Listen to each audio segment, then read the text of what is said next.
Olá, gente. Eu sou Yumo Apurinã. Eu sou uma pessoa indígena do interior de Rondônia e eu tô aqui no Prazer Caos. Eu sou um viajante desse dia e eu tô aqui com a Vanessa Oliveira. A gente vai confluir juntos numa jornada até chegar a um oceano de possibilidades que a gente não sabe o que que é ainda. Eu estou de blusa vermelha, com uma calça jeans. Meu cabelo é curto. Tô com uma pulseira, minha tia me deu. E minha pele é marrom. Tenho 1,78 m. Peso 77 quilos. E sou filho de Mirunguiri, Apurinã. Sou filho da Poliana Galdino. Tenho por volta de 4, 5 irmãos. E é isso.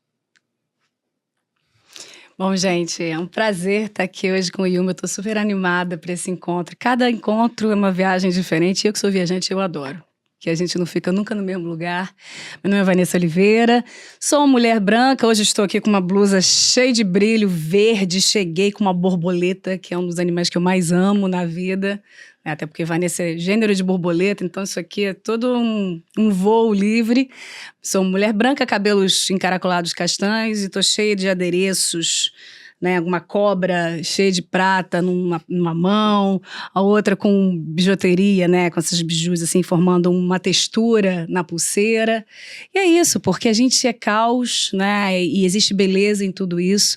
Hoje a gente tem uma mesa, né? Cheia de legos e dados aqui, que não são algoritmos, podem ser todos aqui destruídos aqui na mesa para novas construções. A gente tem muitos bichos, a gente tem camelo, elefante, urso, onça, né? Temos aqui acho que é um leopardo aqui tentando sair, acho que ele está querendo, vai pular em cima de mim. E eu acho que é isso, assim, Prazer Caos hoje vem aqui na base com uma imagem do ar, né? Uma viagem, um lugar aéreo da Terra, com esses círculos, né?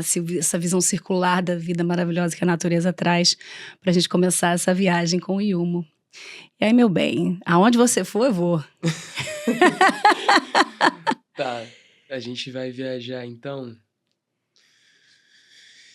A gente vai viajar pra infância. Oba! Você falou que é de Minas, né? Sou. Eu sou de Rondônia, a gente veio de lugares diferentes. Mas meu avô paterno é de Minas. E eu tenho bastante influência mineira na minha família, assim, por parte de mãe. Tem algo que eu descobri ano passado, que a memória, ela pode ser lembrada, pode ser esquecida e também pode ser inventada. Com certeza. E aí, eu inventei num exercício de um processo de um trabalho, uma memória de o que eu vi quando a primeira memória era tá dentro da barriga da minha mãe. E depois a memória as lembranças foram acontecendo de qual foi a primeira pessoa que eu vi quando abri os olhos, a primeira coisa que eu vi, quando eu vi a lua pela primeira vez, quando eu ouvia algum som pela primeira vez. E aí eu queria saber de você se você já pensou nisso, se você já pensou em inventar memórias, ou até mesmo de lembrar das coisas, das primeiras vezes que você viu, assim. Primeira vez que eu vi chuva. Você sabe que eu acho que eu invento memória o tempo inteiro? E essa coisa de Minas é muito engraçado, porque as pessoas têm assim, você é de Minas, já me deu vontade de falar, mas da onde Minas? Parece que Minas é desse tamanho, né? Minas é um estado gigantesco e as pessoas acham que não, porque eu acho que é porque a gente se comunica, tem uma questão oral ali de mineiro, não porque conhece fulano, ciclano, é um belo de uma rede de pessoas, assim. Eu acho que o Brasil todo ele tem essa coisa muito forte, né? E aí quando você fala sobre inventar memórias, o que eu te diria, assim? Eu falo que eu sou uma navegante do inconsciente. Eu adoro navegar no meu desconhecido, na minha escuridão. E eu adoro entrar em transe. E você entra em transe de várias maneiras. Você entra em transe dançando, cantando, criando, dormindo, meditando. E já desde muito nova, acontecem processos no meu corpo que no começo eu ficava me perguntando se era verdade, se não era o que eu estava vendo, as visões que eu estava tendo. E chegou um momento da minha vida que eu parei de tentar explicar se aquilo era verdade ou não. E eu passei a atuar de uma maneira que é o seguinte: se veio uma imagem, uma memória dentro de mim e aquilo ressoou, aquilo é verdade naquele momento. E se é verdade para mim, eu trabalho aquela emoção, porque aquela foi a forma, a metáfora que o meu sistema aprendeu para me trazer aquilo. Seja num sonho, seja num transe consciente, lúcido. E aí é muito interessante, porque quando eu abri aquela porta de eu não preciso explicar, né? Eu falo que nós temos dados e algoritmos internos e metáforas. Tem gente que fala que os anjos falam através de metáforas, a natureza fala através de metáfora, né? Os nossos sonhos, quando acontece coisa, mas por que essa pessoa, a gente tem lugares assim, os sentidos eles são muito incríveis. E aí eu passei a sentir essas visões, essas memórias, e a partir dessas visões e dessas memórias eu deixo fluir as minhas sensações, como rios, sabe? Como se a tristeza vem, eu choro até dizer chega. Se a raiva vem, eu trabalho essa raiva e eu vivo aquela experiência. Como a gente está falando de uma realidade cheia de metaverso, cheia de inteligência artificial, mas a gente cria muitas realidades internas. E caos, quando a gente começa a falar de caos, a pergunta que eu sempre faço é: a gente está navegando nas nossas realidades internas? E aí, quando você estava falando, eu me lembrei de um exercício que eu fiz, porque não necessariamente acontece de uma forma, eu tô fazendo algum exercício e vem. Não, eu provoco. Eu tô com alguma coisa que... Eu sou uma experimentalista, então tem alguma coisa que não tá legal. Beleza, eu deitei porque eu queria voltar pro útero. Eu queria voltar para a escuridão. Eu queria voltar para um lugar onde não existe Vanessa. Existe molécula, existe sentir puro, sabe? E aí foi interessante porque eu fui entrando num estado meditativo e buscando esse lugar e buscando a paz na escuridão. Eu falo que a gente nasce na escuridão, né? Essa coisa, nasceu no dia tal. Por exemplo, meu aniversário é 23 de agosto. Nasceu 23 de agosto. Não, 23 de agosto foi quando eu saí do corpo da minha mãe. Mas eu já existia. As sensações ao redor já falavam comigo, já me provocava, já era uma alquimia, né? Um dos livros que a gente lançou da causa agora recente, ele chama Ruído Branco. Ele é tanto o ruído branco do homem branco, que trouxe vários ruídos sobre os nossos sentidos, como o ruído branco daquele som que mistura todas as frequências, que que não tem definição e que muitas vezes as pessoas às vezes colocam bebês para dormir com isso, para tentar voltar ao útero, sabe? Então é muito interessante porque assim, eu como navegante do meu inconsciente, eu me lembro muito eu criando, sabia? Assim, como criança, assim, eu no meu cantinho particular, fazendo poesia, desenhando, criando personagens. Eu fazia um negócio que assim, eu entrava dentro do banheiro, eu sentava para fazer xixi e eu ficava ali. E eu começava a criar personagens, eu conversava, assim, ficava 1 hora criança dentro do banheiro, entendeu? Porque tem esse lugar de se permitir criar, que eu acho que tanto a memória quanto a imaginação navegam nesse lugar. Vai depender qual nome você vai querer chamar, sabe? Tem uma coisa de... Acho que até então, até esse começo desse ano, eu acho que eu buscava muito o sentido das coisas. E aí... Hoje eu não mais busco o sentido das coisas porque eu acho que não tem sentido. Mas aí... E aí, por que eu cheguei nessa conclusão? Porque quando a gente é criança, a gente dá sentido às coisas, né? A gente vai criando as coisas. E aí isso foi, obviamente, através de terapia, de conversas com os amigos, que eu cheguei a essa conclusão, assim. E de tentar lembrar como que eu era mesmo, né? E eu acho que criança tem isso, eu também fazia isso de ficar contando histórias, inventando história. Eu tinha um caderno, eu até trouxe esse caderno, tem algumas páginas em branco, que caderno tem essa possibilidade da gente poder escrever, né, coisa. E a gente poder escrever do jeito que a gente quiser. E eu tinha um caderno que eu fazia logos das histórias. Só que era um caderno secreto, que eu não mostrava pra ninguém. Aquilo era só meu. E até essas histórias, elas não eram compartilhadas também com todo mundo. E eu lembro que eu sou filho de um homem indígena, né? E de uma mulher não indígena. Então, eu morei durante um certo tempo na aldeia, até por volta de 12 anos. E aí depois eu fui pra uma cidade chamada Espigão do Oeste, uma cidade pequena, 35 mil habitantes. E eu lembro que eu fiquei morando na casa da minha avó uns 6 meses. E em frente da casa da minha avó, ela tinha um quintal enorme, em frente tinha um pé de manga. E aí eu ficava nesse pé de manga, assim, quando eu não tava na escola, eu ficava nesse pé de manga brincando, mas eu ficava contando história, né? Inventando coisa e tal. Aí quando alguém chegava na casa da minha avó e perguntava assim: cadê o Yumo? Aí ela falava assim: ele tá conversando com o pé de manga. Isso é bonito, tá conversando com o pé de conversando manga. com o pé de manga. E aí eu achava isso engraçado quando ela falava. E aí ontem, eu acho que foi ontem, um rapaz me perguntou... Um artista do circo, perguntou assim: de onde que vem o teatro? Eu sou ator. Acho que eu nem falei isso, né? Acho que não. Uma das coisas que eu sou é artista.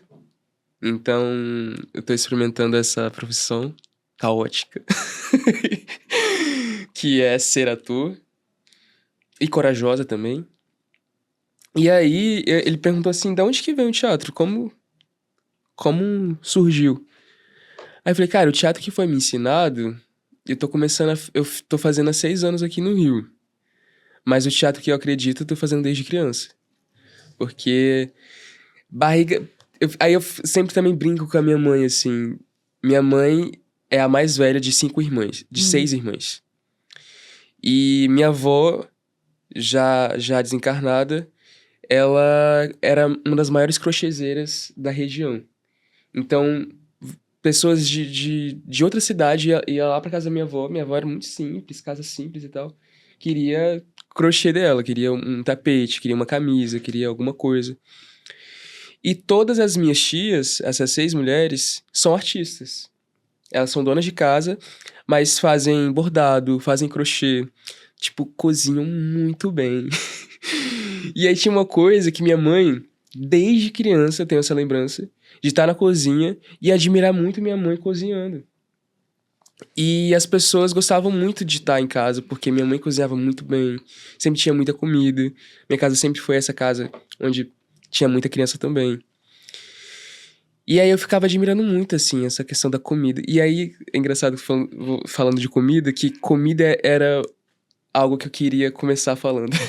Mas acabei indo pra outra coisa. Você mesmo já se caotizou. Isso acontece aqui. A pessoa entra aqui e fala: o que aconteceu? Sim. Você sabe esse negócio que você falou do sentido da vida? É um negócio que, assim, eu atravesso muito esses lugares, assim, porque quando você começa a se buscar e se torna um navegante de você mesmo, eu acho que, eu falo isso muito, assim, você chega em muitos lugares que não tem sentido.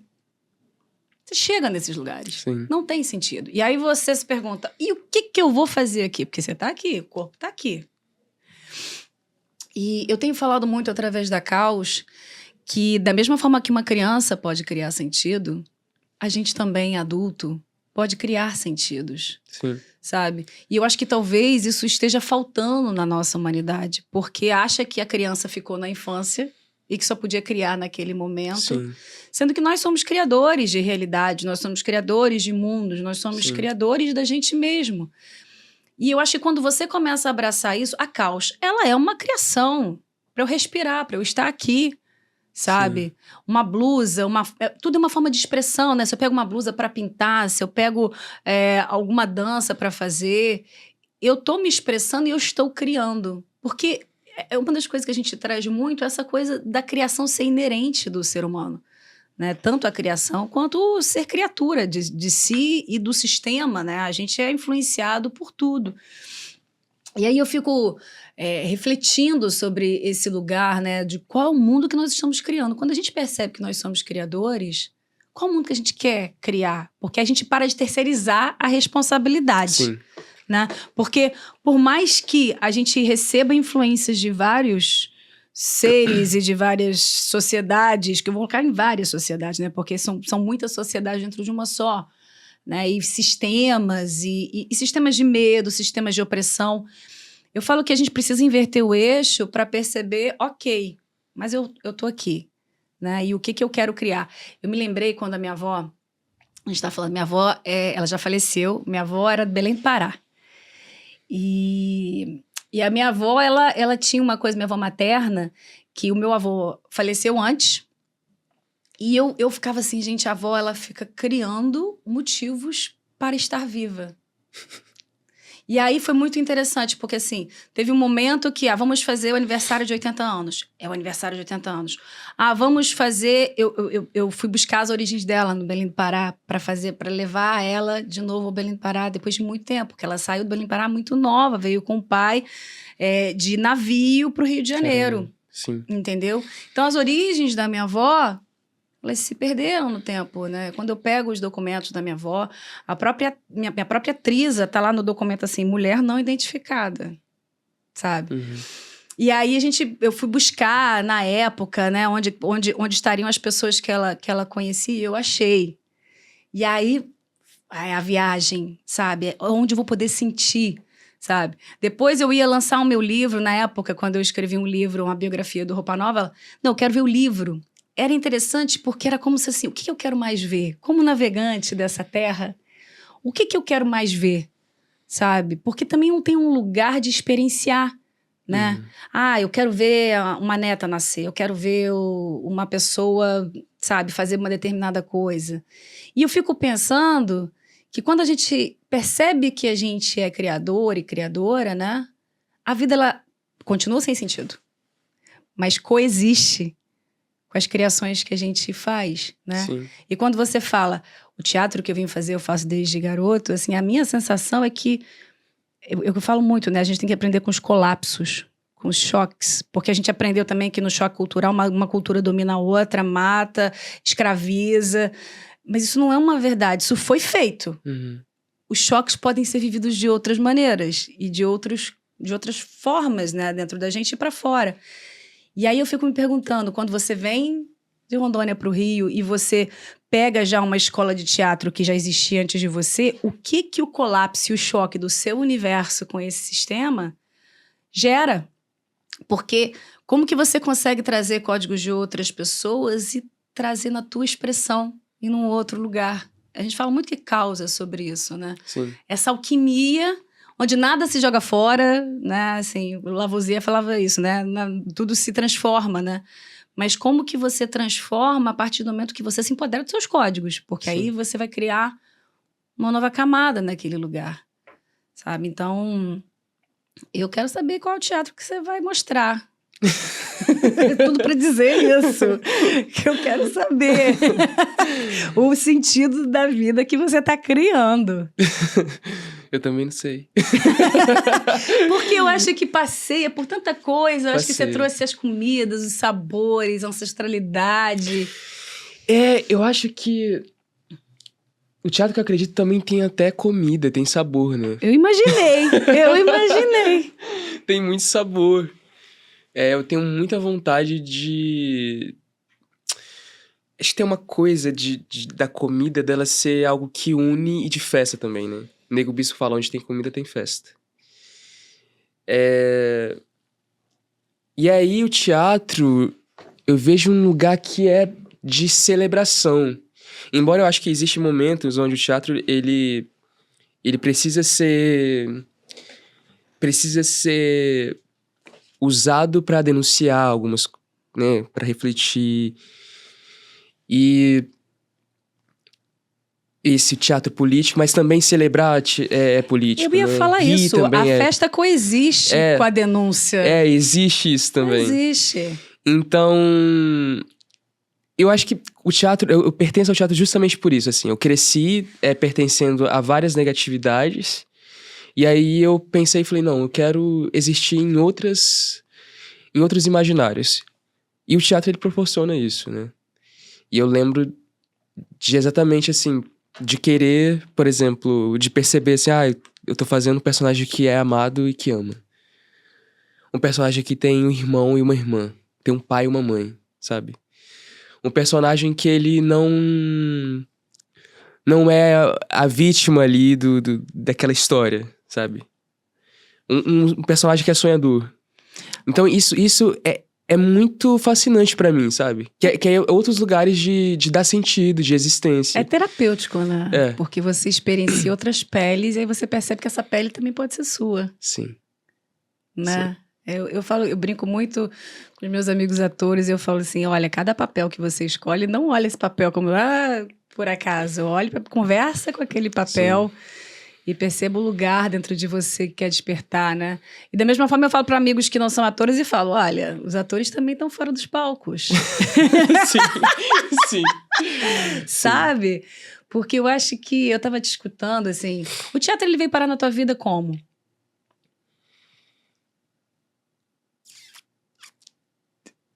Como que ele veio parar? É, É uma pergunta bem, bem complexa. Porque o teatro encarnado de como a gente acha o que ele é, o quadrado, foi na igreja. é mesmo? Mas, como eu disse, pra mim teatro era eu estar contando essas histórias debaixo do pé de manga da casa da minha avó, tá nas pedras na casa da minha tia lá na aldeia, eu tá com os meus irmãos brincando de interpretação mesmo. Então, pra mim, teatro era aquilo. E aí, quando eu fui pra cidade, eu fui pra cidade com 12 anos. Aos 13, eu tive uma professora de pintura, que era uma escola pública, tinha um programa que era aula integral. Aí eu tinha aula de karatê, aula de pintura e aula de algumas outras coisas. Aí eu conheci uma professora de pintura que ela era evangélica, de uma igreja batista, e ela me chamou um dia pra ir. E aí, eu sou muito fascinado por arte, assim. Eu sou muito fascinado por música, acho que não tinha visto ainda uma peça de teatro mesmo. Eu sabia o que era teatro, mas eu nunca tinha ido ver uma peça de teatro. E aí eu vi nesse culto a arte, assim. As pessoas dançando, a música. E aí eu fiquei fascinado. E aí eu lembro que eu fiquei muito tempo nessa igreja e entrei no Ministério de Artes, no grupo de artes. E aí comecei a fazer teatro lá. Só que também, desde criança minha mãe fala assim que eu era uma criança, eu era muito chato, porque eu ficava observando muito, acho que tem essa coisa também do ator. Eu acho que o ator, o artista, ele observa o mundo e ele questiona o mundo que ele vive. Eu acho que isso é seu. E aí eu fazia isso desde Não criança. se encaixota, não, porque isso é seu. Isso é seu. Tem artista que não faz isso, não. Tem artista. Depende do que a gente chama de artista também. Porque eu acho que quando a gente coloca assim, porque artista faz isso, porque cozinheiro faz isso. Sim. Isso é a tua essência. Sim, sim. Você fazia isso. Que bom que você fazia isso. Eu fazia isso. E aí eu ficava perguntando, eu ficava ouvindo muitas conversas dos adultos, e aí eu ficava perguntando pra minha mãe, sempre era com a minha mãe, por que isso, por que aquilo? E aí na igreja a mesma coisa. E aí teve um momento que eu comecei a também me questionar o teatro que eu fazia. Mas você frequentava a igreja, você teve o catolicismo, Sim, foi imbuído teve tudo batismo, dentro. Jura? Sim. E isso pra você era uma coisa, quando você participou disso, como é que você via isso? Era coexistindo com as crenças que você tinha antes? Brigava dentro de você? Como é que foi esse processo? Então, a história... Quando é te apresentado uma história onde você precisa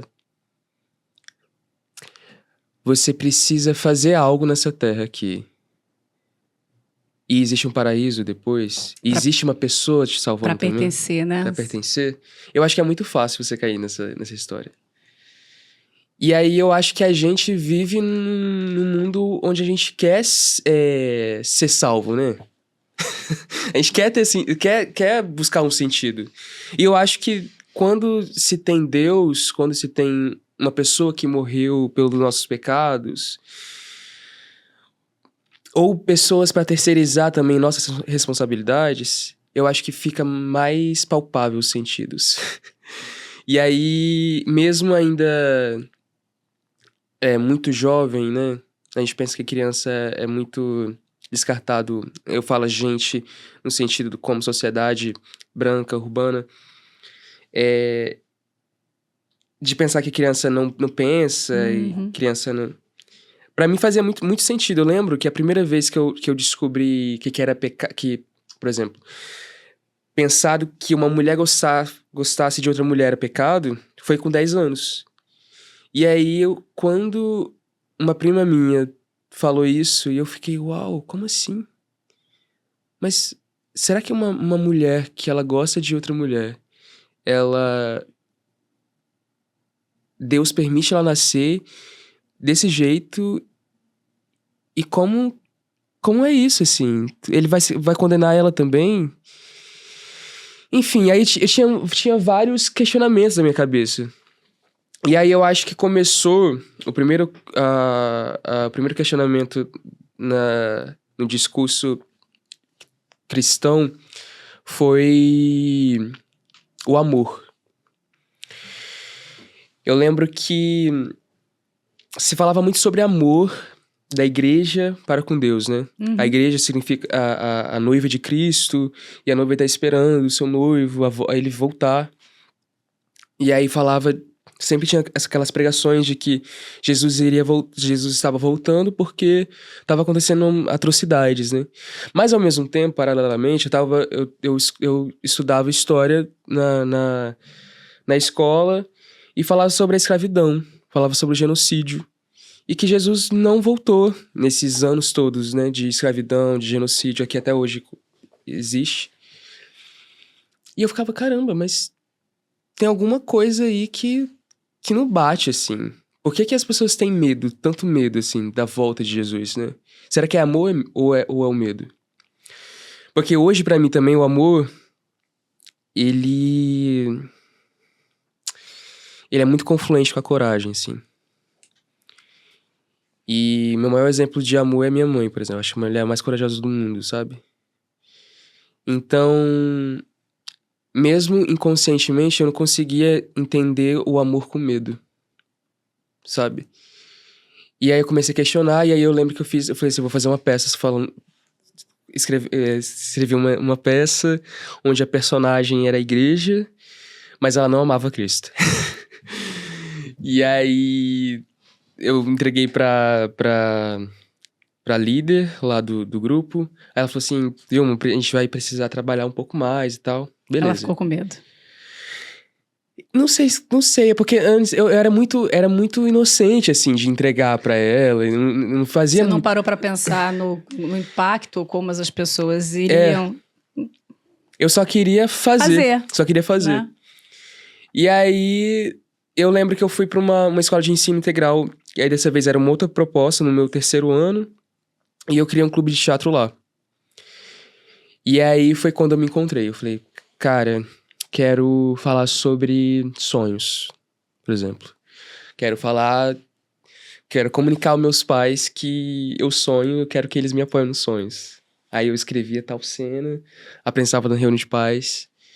E assim, isso sem saber muita coisa, assim. Ou saber, né, o básico já. E aí tinha uma peça chamada Tradicional Brasileira. Esse era 2017, tava véspera de eleição, né? E... Enfim, aí foi acontecendo. Escrevi uma peça chamada Mirungueira e Nara. Mirungueira é o nome do meu pai. E eu baseei essa história na história do meu pai e da minha mãe. E aí contava a história de um homem indígena que era casado com uma mulher não indígena e que a aldeia deles estava sendo invadida por madeireiros, garimpeiros. E aí essa aldeia, ela é invadida e eles fogem. E essa história é narrada por ele e por ela, ao longo de uma peça de 15 a 20 minutos. E aí eu fiz essa peça junto com uma amiga minha, e a gente participou de um festival, e esse festival projetou a gente para que a gente apresentasse essa peça até na capital, Porto Velho. E a gente concorreu com outras escolas e tal. E aí eu fui percebendo o poder do teatro, porque quando eu terminava de fazer algumas peças, as pessoas elas vinham em mim e falavam assim, nossa, eu nunca te vi assim, não sabia que você pensava assim. Porque eram peças autorais também. E aí eu fui percebendo de como que eu poderia me comunicar, como eu poderia falar e como eu poderia existir também. Acho que tem esse lugar do existir, né? Tem, você tá falando, eu tô aqui viajando com você, né? Porque o teatro, ele é uma linguagem, né? E a sensação que eu tenho é que você se empoderou dessa linguagem e foi. E aí, dentro de linguagem, tem tudo. Sim. Às vezes a gente coloca a comunicação num lugar muito apartado, como se fosse uma coisa muito técnica, funcional e não humana, como se fosse só a forma como você escreve, ou a forma, né, mais a forma. A gente é uma sociedade da forma, né? Que é da forma. Né? Eu estava te escutando e eu estava refletindo, né, sobre até esses enquadramentos que a gente faz das criações, né? Quando você fala, o teatro que eu conheci foi o teatro, é um teatro enquadrado num determinado lugar. Sim. Né? Da mesma forma, quando a gente, por exemplo, esses podcasts todos que a gente está fazendo, né? Ele tem uma questão da oralidade, da troca, da troca de história, da conversa, do pensamento, da filosofia, né? A gente primeiro não lançou um livro com todas as teorias para ganhar o respaldo de uma sociedade que já vem nesse exercício, que precisa ter o livro para você ter... Né? Ó, quem tem livro tem tudo na vida, porque Sim. O livro ele firma, ele fixa, e a oralidade não. Só que a oralidade é muito interessante, a gente não pode perder o equilíbrio dessas coisas todas, né? De você buscar uma plataforma como teatro, ou como livro, e aí trazer num lugar, mas... valorizar a oralidade no sentido de humanidade, no sentido de ancestralidade. Porque na hora que a gente está falando aqui, está falando toda a minha ancestralidade junto com a sua ancestralidade, num lugar que a gente não consegue captar, né? Não consegue captar, a gente consegue sentir. Né? Aquela Sim. coisa de sentar e contar história para a criança, de contar história. Eu fico muito lembrando muitas vezes assim, cara, agora meus avós já foram. Tem várias perguntas que eu preciso descobrir em outros lugares, mas não no sentido de definir a origem, mas no sentido de aprender o que se carrega. Né? Então, quando você fala que você fez uma peça de teatro com o nome do seu pai e da sua mãe, eu falei, que forte isso. Sabe? Que forte isso. E uma das provocações que a gente tem refletido na causa é vamos levar o teatro para outros lugares, entendeu? Vamos fazer uma ocupação na praia. A gente vai fazer, inclusive, entendeu? Vamos levar a oralidade para o dia a dia, sabe? Tem muitas vezes que as pessoas escutam a gente falando assim, nossa, mas é fluido. As pessoas não estão acostumadas a serem fluidas mais. Sim. Eu quero colocar na caixinha e quero dar um nome do que vai ser, né? Onde está a nossa fluidez para fazer teatro, para fazer livro, para trazer conhecimento? Porque a velocidade que a gente está das coisas, né? Se a gente ficar simplesmente... Uma vez uma amiga minha falou assim, a medicina ela deu saltos, né? Porque a partir do momento da globalização, em 2 segundos você começou a ter conhecimentos de continentes diferentes e o que antes era uma biblioteca de... X passou a ser 10x de repente. E aí, como é que a gente vai absorver esse 10x se a gente ainda tem só uma visão de colocar na caixinha? Como é que a gente consegue absorver pelos sentidos e aí você acessa uma sabedoria que é tua? Porque quando você fala, mas eu não sabia, talvez você não tivesse um curso técnico, como a sociedade branca pede. Mas você sempre soube. A criação, uma das coisas que a gente fala muito na Caosfera é essa criação que ela é inerente. Sabe? Que você... beleza, mas óbvio, o curso ele é importante, ele te dá a técnica ali, ele te dá... Mas até isso, você vai lá, vê qual é a técnica e você hackeia aquela técnica com a tua essência. Então, Sim. a sabedoria está aqui o tempo inteiro. E a gente vai mudando de instrumento. Uma hora eu tô com uma pá, outra hora eu tô com um pincel, sabe? Então, o quanto a gente não se empodera dessa sabedoria inerente de criação, para a gente também não se julgar, às vezes, de parecer que a gente é um impostor ou uma impostora no que a gente está fazendo, porque a gente não tem determinado diploma ou crédito ou avaliação externa e reconhecimento externo. Uma pessoa que é já reconhecida na sociedade falou do seu trabalho, do meu trabalho, falou, não, beleza, agora tá ok. Sim. Isso é uma doença, sabe? O quanto a gente consegue... É isso, hoje eu e você, a gente tá conversando pela primeira vez. E a minha sensação, que tem tanta coisa aqui na mesa, Sim. que eu posso te falar de qualquer coisa da minha vida. É sério. Porque tem abertura, né? Tem Sim. sentidos, tem recepção, tem troca. E aí a gente tá aprendendo aqui em camadas que não importa, né? A origem, ela importa e também não importa. Sim. É engraçado que eu li, né, os conteúdos que a Yasmin mandou, algumas coisas. E aí, eu falei assim, tá, eu não vou escrever as perguntas. Eu sei do que eu quero, o ponto de partida. Mas aí também não foi pra esse ponto de partida. Aí eu falei, mas eu vou levar esse caderno em branco, azul, e pra eu saber como que eu vou me apresentar, pelo menos. Aí já sei como vou me apresentar. Aí eu até coloquei aqui, guardiã do campo e aurora desse movimento. Eu falei assim, não vou esquecer disso. Mas aí já foi. Esqueceu! Esqueci. Mas E aí me fez lembrar... Gosto muito de Nego Bispo. Gosto muito de ouvir, de ler ele. Acho que um dos livros que eu... mais legais da minha vida que eu já li é A Terra que a Terra dá.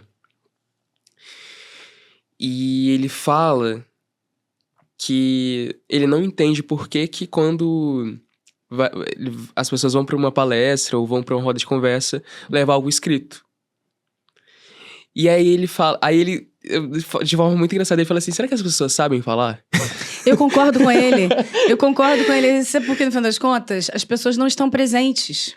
Sim, esse é o ponto. Aí acho que quando você chegou em mim ali e falou, eu falei assim, não, quero estar presente. E aí eu acho que eu tô fazendo esse exercício na minha vida para além, né, daqui. Tipo, presente no meu sono, por exemplo. Me ligar no que eu tô sonhando, acordar, perceber meu corpo, estar presente no preparo da minha comida, no que eu vou comer. Eu acho que isso é uma das ações que eu tô conseguindo pra adiar o meu fim, assim. Pra não buscar os sentidos, mas... sim, eu consigo existir. Até aqui eu consigo existir. Você citou o Krenak, né? Que é a peça que você tá fazendo pra adiar o fim. É. Você foi natural, você nem percebeu, né? Você nem Sim. percebeu? Mas percebeu. Porque foi muito natural, assim, eu falei... Mas é porque eu acabo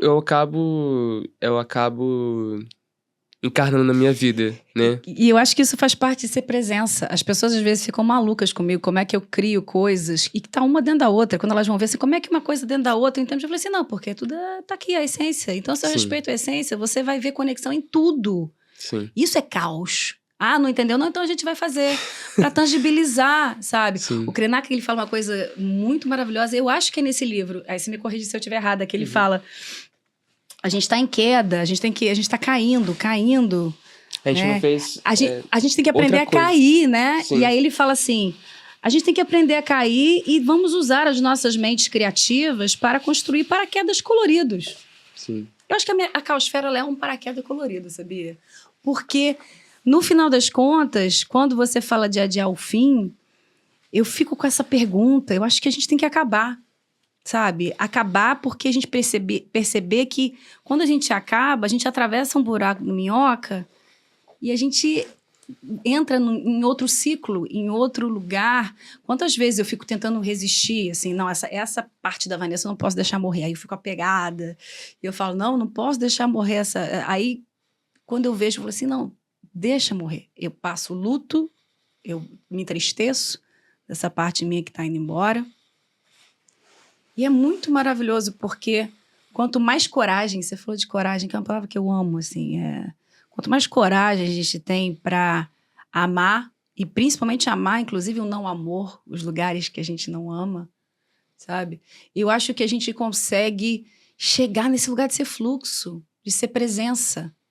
É um tá aqui olhando no olho do outro, e é o movimento, eu não vi nada predeterminado, sabe? Sim. Porque no final das contas, aí a gente consegue levar a sociedade para um lugar de navegação, porque a gente está falando de internet, a gente está falando de conexão, a gente está falando de globalização, e todo mundo preso na cadeira, Sim. com medo. Então, em que lugar você se solta?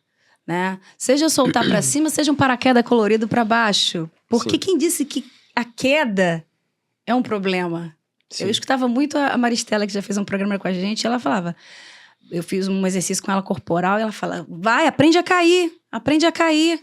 Os seus pés, como é que você rola, como é que, sabe?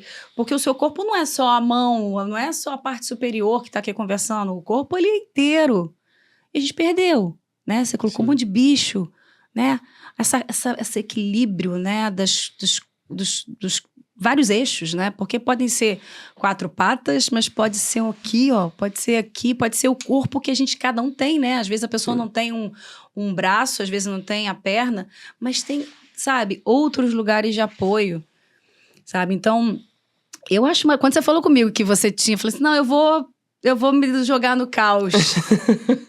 Eu acho que você se lançou sem paraquedas e eu acho maravilhoso, sabe? Porque eu acho que a causa é um convite de despertar a coragem mesmo, sabe? De despertar o core, sabe? Eu gosto muito de quebrar a palavra. Eu gosto de destruir as coisas, assim, porque eu tenho aprendido muito o valor desse lugar. E aí, tem uma palavra que a gente já falou sobre ela mais cedo, que é o pertencer, sabe? E aí a gente está sempre querendo pertencer a algum grupo, alguma relação. Algum lugar, a alguém. Até uma referência cultural, porque você já faz... Aí você começa a se conectar com outras pessoas, você quer pertencer. E eu tenho me desafiado nesse lugar bastante, porque como caos, eu preciso saber navegar. É tipo, tá solto aqui nesse ar e você sabe aquelas borboletas loucas e fala, vamos surfar, sabe? Esse fluxo. E aí, você sabe que outro dia eu fui ver a etimologia, aí tem várias formas de se ver isso, mas uma das narrativas que eu vi, que vem do latim, fala per, né, que seria o por, através. Né? E o tenser seria do tenere, de sustentar, de manter. Você pode ver isso de várias formas. Mas eu hackeei essa palavra dentro de mim. Porque na hora que fala por, através, né? E quando fala sustentar, eu virei as palavras. Eu falei, opa, pertencer, na verdade, é sustentar a passagem. O através. Sustentar o através. E aí, quando eu sustento o através, tudo passa por mim. Os sentimentos, as pessoas, as palavras, as ideias... Sabe? Eu sou uma ponte móvel, sabe? Sim. E aí eu comecei e falei, cara, quão interessante é você pertencer, porque você pode falar o pertencer quando você inverte o eixo também e diz, você pertence a si, né? Mas aí eu fico perguntando, mas o que sou eu? Acabei voltando no lugar, eu sou mistério, eu pertenço a quê? Sim. E aí eu encontrei essa narrativa nova de sustentar a passagem. Eu tenho trabalhado muito isso, porque no final das contas, quando você sustenta a passagem, volta na presença que a gente está falando. Sabe? Sim. Sustenta o silêncio. Sim. O silêncio para onde tudo vai, para onde tudo vem. Da onde tudo vem. Eu tenho o tempo... Como se chama isso aqui mesmo? Olha, até eu esqueci aqui também. É ampulheta. Eu esqueço o nome das coisas. Ampulheta que vai, de alguma forma, contando o tempo, né? E aí, na hora de colocar aqui, eu fiquei, eu vou colocar ela de uma forma... Queria deixar ela horizontal, que ela não contasse o tempo. Queria que ela não contasse o tempo, até mesmo por conta... Acho que o tempo da natureza não é esse tempo do relógio, né? Não é o tempo da cidade. Esse tempo da cidade foi uma invenção. Sim. Não, e aí eu fico pensando assim, de como a gente... E aí também, voltando mais uma vez pro Ailton, que ele aponta para essa separação de natureza e humanidade, né? Que a gente se exclusiva nessa caixinha, mais uma vez, de humanidade e acha que natureza é outra coisa. A gente não é a natureza, né? A gente precisa se reconectar à natureza. A gente precisa recarregar nossas energias na natureza como se a gente fosse uma máquina. Como se fosse alguma coisa apartada, Exato. né? Isso é uma grande doença, eu acho, que a gente está vivendo, sabe? Aí eu preciso ir lá carregar minhas baterias na natureza. Cadê a natureza dentro de você? A natureza que você é. A Sim. gente está aqui num processo extremamente natural, apesar da gente estar com várias coisas tecnológicas, Sim. sabe? Você sabe que uma dessas coisas aqui, tem coisas que sempre mudam, mas tem 2 que não mudam, que é esse jaguar que está atrás de mim Que é aqui. lindo. E esse mocinho aqui, essa mocinha aqui, é esse ser alado que chama El Divino. E o El Divino eu comprei no México. Quando eu fui para Oaxaca, eu fui para o México, eu queria estudar a morte. Estudar a morte. Fui lá na Festa de los Muertos, queria falar com as pessoas, entrar naquela cultura para beber daquela fonte. Uhum. E esse bicho aqui, né, eles chamam de alebrijes. E, na verdade, os alebrijes, eles surgiram com um artista, se não me engano, o nome dele é Pedro Linhares, e ele em processos de febre alta, de alucinações, vamos chamar assim, né, porque foi assim que foi dito, ele começou a ver bichos onde era mistura de tudo, e ele chamou de alebrije. E aí o povo originário, ali Mesoamérica, né, tem toda uma histórica sobre os naguais, sobre os animais que são totens, conectaram uma coisa à outra. Uhum. Tanto que eu nem chamo ele de alebrije, entendeu? E aí, o artista que fez esse bichinho aqui, esse ser alado, que chama El Divino, ele é uma pessoa zapoteca. E aí, ele me explicando, né? O que ele fala? Quando eu tava passando e eu vi aquela arte, eu fiquei maluca. E eu fiquei maluca com os olhos, sabe? Aqueles olhos me chamando, assim. Eu falei, eu preciso levar comigo, preciso carregar comigo isso. E aí ele falava assim, a gente nunca sabe se quem escolheu quem, se você escolheu a imagem ou a imagem que te escolheu, porque essas imagens, elas são feitas de um lugar de muito amor pela natureza em si, pela natureza que nós somos. E é como se elas fossem espelhos, para lembrar a natureza que a gente esqueceu. Sim. E aí, quando você olha as asas e o corpo do El Divino, tudo isso significa coisa. Sim. Tem coisa que significa casa, tem coisa que significa campo, cobra, céu. Me lembra grafismos, né? Mas tem grafismo nele todo, embaixo, em cima. E até a posição do grafismo. Tem grafismo que tá em cima, que você vê que ele não colocou em cima à toa. Uhum. Tem grafismo que tá embaixo, então você vê que ele é céu e terra. Ele foi colocando grafismos de céu, grafismos de terra, de bicho. Ele foi criando. Isso aqui é uma codificação incrível. Sim. Sabe? E aí é muito interessante porque eu sinto que falta um lugar assim. A sociedade gosta muito de se espelhar e a gente faz isso e projeta no outro o tempo inteiro, né? Mas, voltando, né? Uma coisa que a gente diz muito aqui, inverter o eixo, né? Onde está o mar em você? Onde está o elefante em você? O que é a coruja dentro de você? Sabe? O que é... Esse ser já me ensinou muito. Sim. Sabe? Assim, de dúvidas, de olhar. Eu falei, ele é caótico. Ele tem olhos de coruja. E o artista que fez isso, ele falava pra mim assim, olha, ele tem olhos de coruja, ele tem asas de águia, ele tem corpo de pantera e rabo de lagarto. Eu falei, ok. É isso. Ele tem que ir comigo, porque ele é da minha tribo. Eu sou assim. Eu devo ter rabo de lagarto, sabe? Olhos de coruja.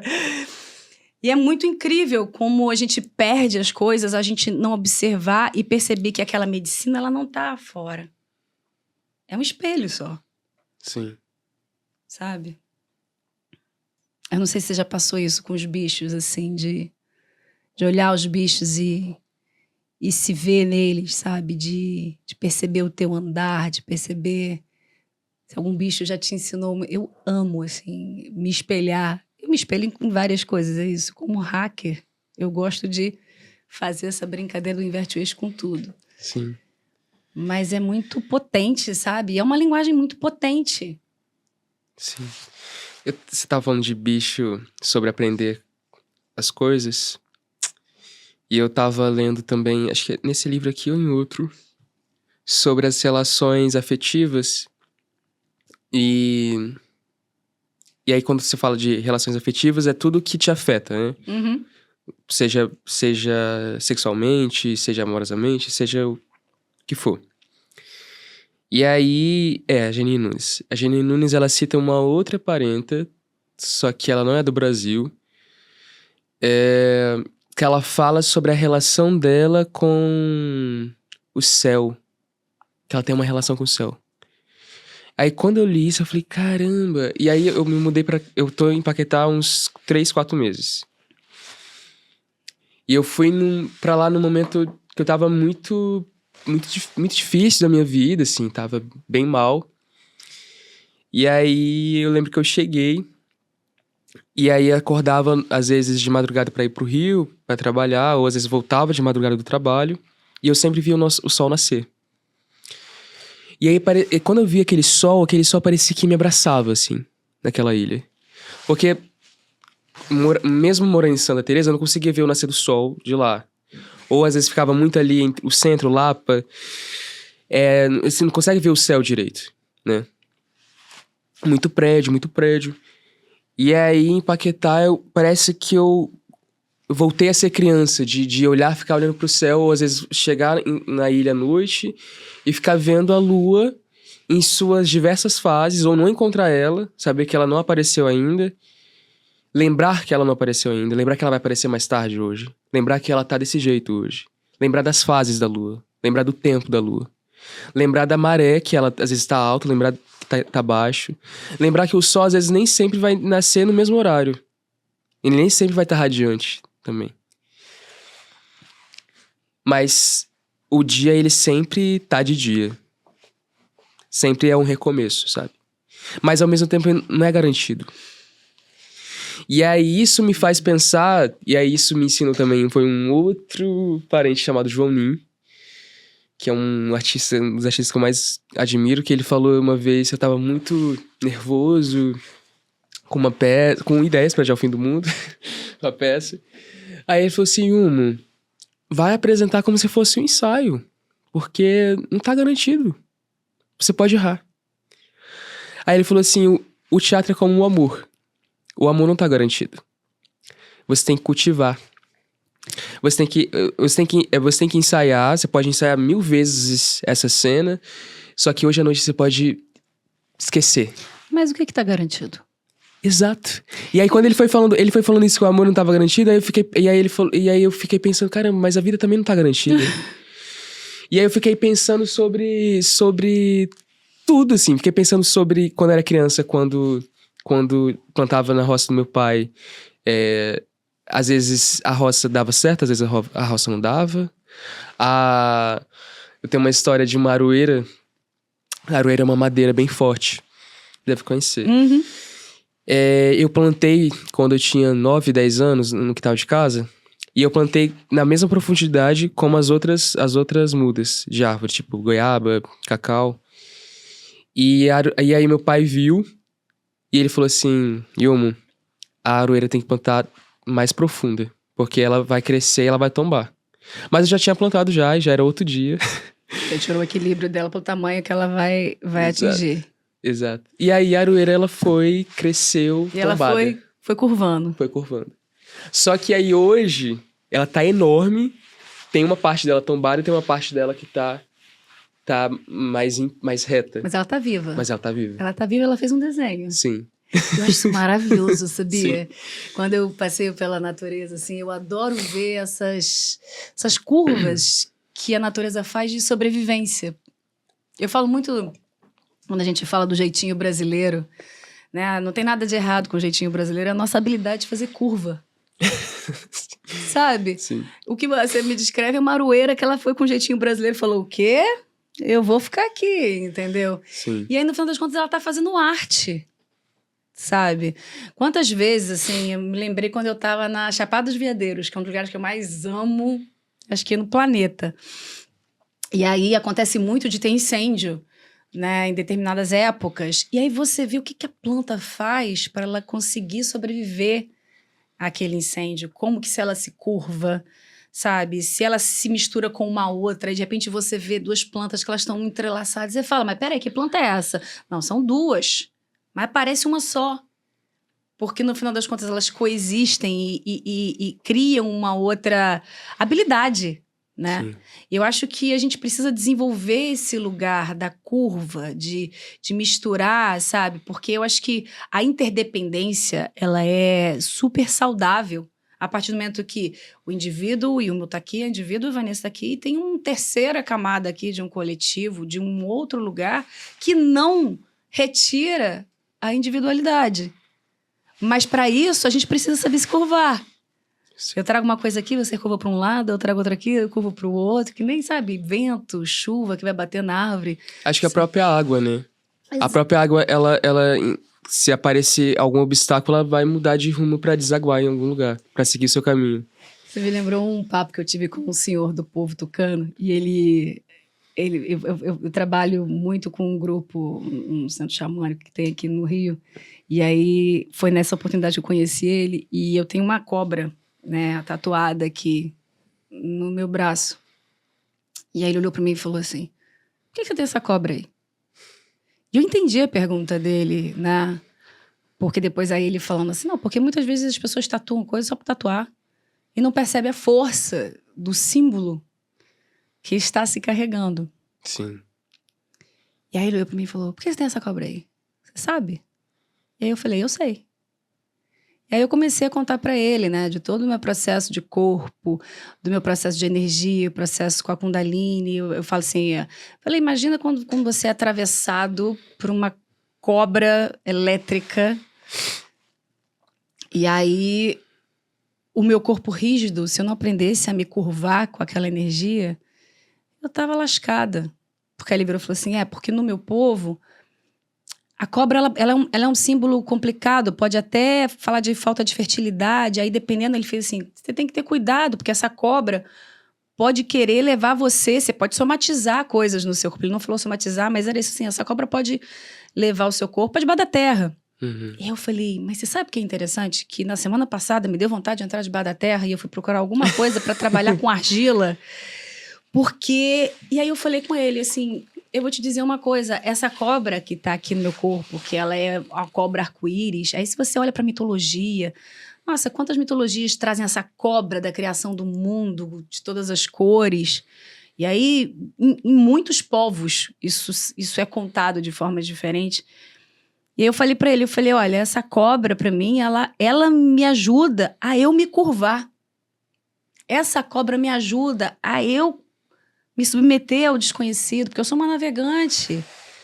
E a cobra tem uma flexibilidade, ela vai, aí você vê ela subiu na árvore, eu preciso aprender com a cobra, né? E eu olho para ela todo dia para falar assim, a tatuagem para mim ela é ritualística, assim, não tem nenhuma tatuagem aqui de bobeira. Tudo esse corpo aqui conta uma história. E aí eu olho e falo assim, peraí, a rigidez aqui... Eu vou acabar muito com esse corpo. Esse corpo eu preciso cuidar dele. Como é que eu trago a flexibilidade para navegar? E aí foi muito engraçado, que aí eu contei para ele, ele contou também das tradições e tal. Aí chegou a Thames e falou assim, mas e aí? O que você vai fazer? Vai trabalhar com ela, essa cobra? Tem como tirar essa cobra? Aí ele fez assim... A cobra dela tá na cabeça dela. Essa cobra tá aí e é dançar com ela, sabe? Foi muito bonito o papo que a gente teve, assim, porque visões diferentes. Ele falou de dançar com você? Falou de harmonizar. Falou de harmonizar essa cobra. Aí ele fez um trabalho com água pra harmonizar, porque é uma cobra muito forte. Uhum. Ele falou assim, essa cobra tá na cabeça dela. Ele não falou dançar, eu que tô falando dançar. Aí ele falou, essa cobra tá na cabeça dela. Ele falou, você sabe que tá na sua cabeça, né? Eu falei, sei. Sei. Tá aqui, ó. Só olhando a vida e falando, vou pra cá, eu vou pra lá. E aí ele pegou e foi fazer um trabalho e foi muito bonito, assim, porque fui eu com meus ensinamentos de corpo, ele com os ensinamentos de corpo dele. Foi uma conversa muito interessante, porque é isso, o mesmo animal, ele... E não é que o meu tá certo e o dele tá errado, ou o dele tá certo e o meu tá errado, sabe? Tem que aprender a trabalhar com a cobra, né? Aí tem vários lados, tem várias questões. Eu até falei com ele, assim, falei, é interessante você falar essa questão da fertilidade, porque eu aprendo cada vez mais a me permitir ser fértil e sangrar por causa das curvas que eu faço com o meu corpo. Porque na hora que tensiona o meu útero, tensiona, eu tenho dor. Como é que eu relaxo? Como é que eu permito ser corpo? Sim. Sabe? Então, eu brinco que, assim, tem uma escritora super famosa, né? Que é a Clarissa Píncola, que fala: mulheres correm com os lobos.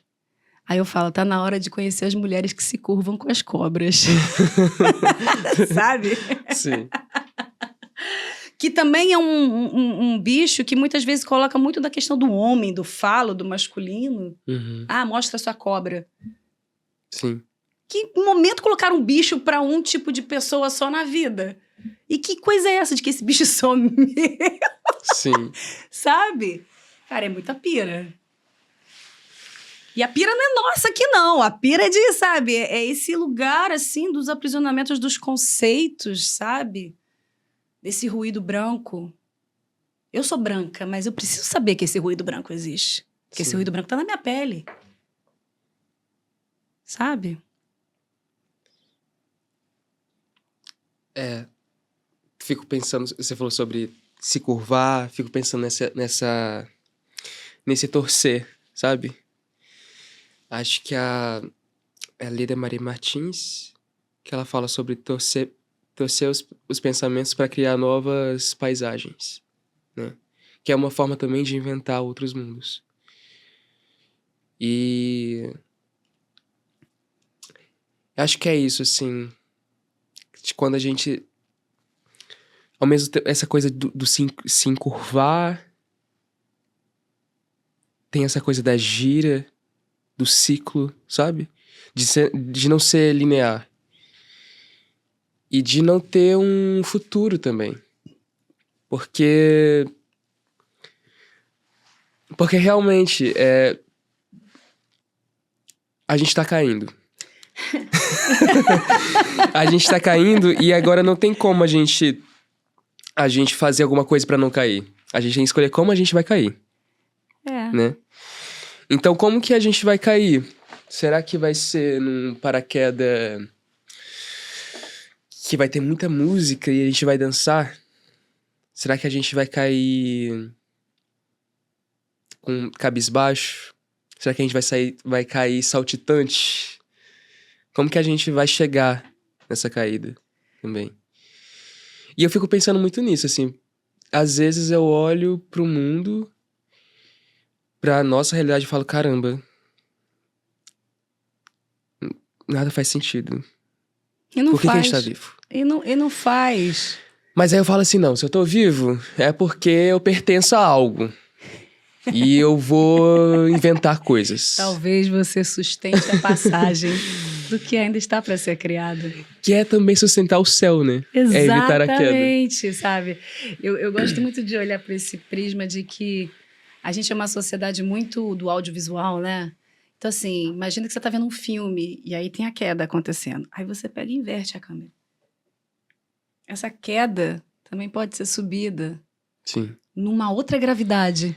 Sim. Só que a gente precisa se permitir ser criador, criadora de um novo, de uma nova passagem. E se abrir para sustentar essa passagem do que a gente ainda não sabe. Sim. Gente, eu ficaria conversando com o Yuma o resto da minha vida. Eu também.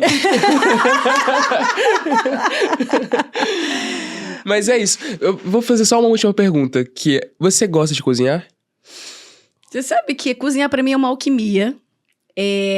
Mas eu não cozinho, né? É porque eu gosto de fazer tanta coisa. Quando eu decido cozinhar, eu invento. Eu misturo tempero que nunca foi, quantidade que nunca foi. Eu sou uma alquimista. Ah, você cozinha, então. Mas eu não cozinho assim, uma pessoa que cozinha. Não. Se você for lá em casa, não necessariamente eu vou cozinhar, porque eu gosto de fazer outras coisas também, sabe? Então, eu gosto da arte do cozinhar, eu acho lindo, eu acho que é uma grande alquimia.